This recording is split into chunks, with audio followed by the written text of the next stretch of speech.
Magandang hapon po sa ating lahat. Ang oras po ngayon guys ay 3:30 ng hapon. Tumila na rin po ang ulan. Lalabas tayo guys, titingnan natin ang paligid. Kung anong epekto ng bagyong Ulysses sa aming kapaligiran. Ito guys, mapapansin natin dito guys. Mga nagbagsakang sanga ng punong akasya. Ibig sabihin guys, malakas talaga yung hangin guys. Kalbo na yung aming CR guys. Dito. Ang direksyon ng hangin guys, ito yung east guys, ayun naman ang west. Ngayon guys, andito yung hangin guys, kasi yung direksyon ng bagsak ng mga sanga guys, oh, pansinin nyo guys, pag ganun guys, yan ay northeast guys ang direksyon ng hangin kanilang madaling araw. Nagsimula guys ang hangin ng alas 12 nung nakaraang gabi. Yun guys ay 12 na ng November. Simula yung bagyong Ulysses. So guys, oh. Halos 5 metro na lang sa layo sa bahay namin guys. Kung wala lang nakaharang guys, sa pool na ang bahay namin guys. Napapa ako guys. Ayan guys, oh, lalaki ng mga sanga guys, oh. Yan guys. Ito pa guys. Yan ang bagsik ni Ulysses guys. Ayan guys, oh, puno. Bali-bali, yan puno guys, oh. Bali-bali guys ang sanga ng puno ng akasya guys. Kasi banda doon guys, open na siya guys, open field na guys doon. Kaya nakabuelo yung hangin papasok dito sa amin guys. Pasalamat na kami guys kasi itong aming pwesto ay guys ay nasa gitna ng gubat. Kaya dapat talaga halagahan natin guys ang kalikasan. Ayan guys, oh.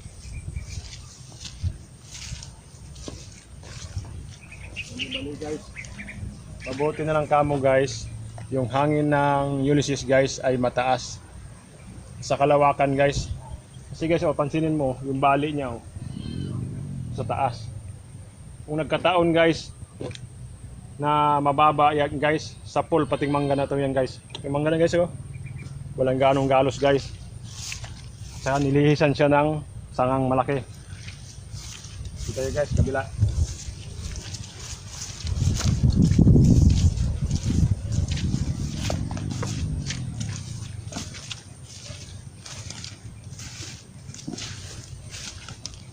Lakad tayo dito guys.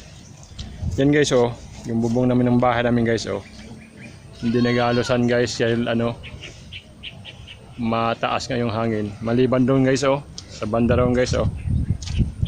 Yan guys. Kasi extension namin guys ay kogon tsaka guma.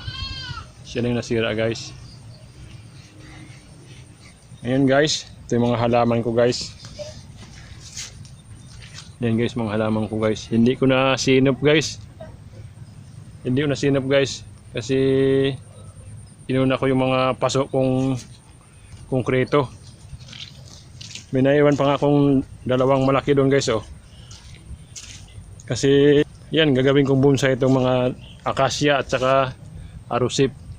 Ito yung saging guys, na minsan kong binablog guys.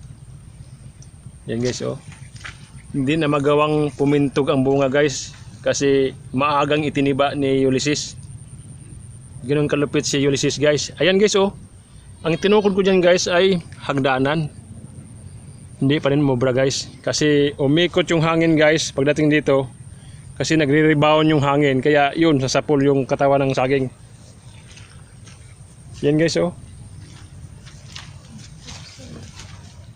Puno na sampalok guys, oh. Nagbagsakan yung bunga guys. Yan, oh. Nagkalat sa lupa guys yung mga bunga niya. At yung balag ko guys, oh, bumagsak din guys yung balag ng aking patula. Pero palipas na yan guys. Ito yun guys. Yung kambing ko guys. Alas 3 na madaling araw guys, nirescue ko sila guys. Kasi karago di konsensya ko sila guys. Kagabi dahil ayan oh, pinasok ko sa bahayan sila.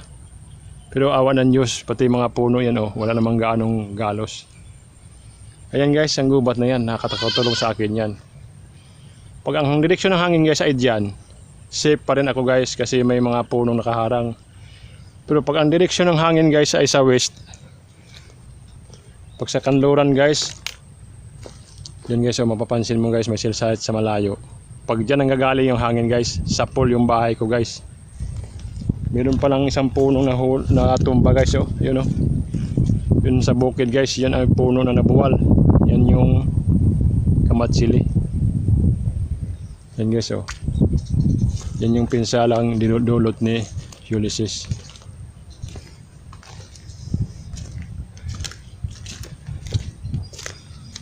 Yan guys.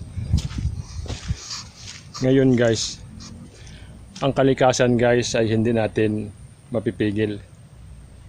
Ang tanging gagawin natin guys, panahon ng kalamidad, ay manalangin. Ating ipakiusap sa Panginoon Diyos guys, na ang hangin, yung bagyo guys, ay tumaas. Doon sa taas guys, tumama, maglalaro. Huwag sa lupa. Kasi pag sa lupa yan guys, kawawa tayo guys. Yung ating pananim, yung ating bahay, pipinsilain ng bagyo guys. Kaya guys, ako guys, ang ginagawa ko guys ay nagpipray ako guys na tumaas lang yung hangin guys. Kasi kahit ano natin gawin guys, yung hangin na yan guys, hindi natin mapipigil yan. Tutuloy at tutuloy talaga yan. Kaya ipanalangin na lang natin na ang hangin ay sa taas tumama, huwag sa lupa. Yan guys oh. Ito, saging ko guys oh, yung isa hindi man lang nasira. Ito lang dalawang ito. Yan. Yan guys oh. Yung direksyon ng hangin guys oh, yan. Pag ganun ang tumba.